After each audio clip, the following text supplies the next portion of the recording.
આ વિડીયોમાં જાણીશું કે ધનારક ક્યારથી શરૂ થાય છે અને ક્યારે પૂરા થાય છે।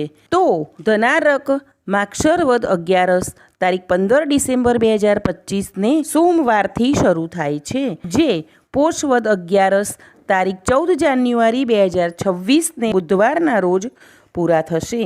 આ સમયે સૂર્ય ધન રાશિમાં પ્રવેશ કરશે, એટલે કે ધનારક કમૂરતા બેસશે। તેથી 1 માસ સુધી શુભ પ્રસંગો થઈ શકશે નહીં, જેવા કે સગાઈ, લગ્ન, ખાતમુહૂર્ત, ગૃહપ્રવેશ, વાસ્તુપૂજન વગેરે। આ માસ દરમિયાન તામસિક ખોરાક ખાવો નહીં, સૂર્યદેવને નિત્ય અર્ધ્ય આપવું, ઓમ સૂર્યાય નમઃ મંત્રનો જાપ કરવો, ભગવાન વિષ્ણુના કોઈ પણ અવતારનું નિત્ય પૂજન, મંત્ર અને પાઠ કરવા। આ સમયમાં દાન, પુણ્ય, ભૂખ્યાને ભોજન, ગુરુ તથા સાધુ સંતોની સેવા કરવાથી અક્ષય પુણ્ય પ્રાપ્ત થાય છે। ચેનલને સબસ્ક્રાઈબ કરજો।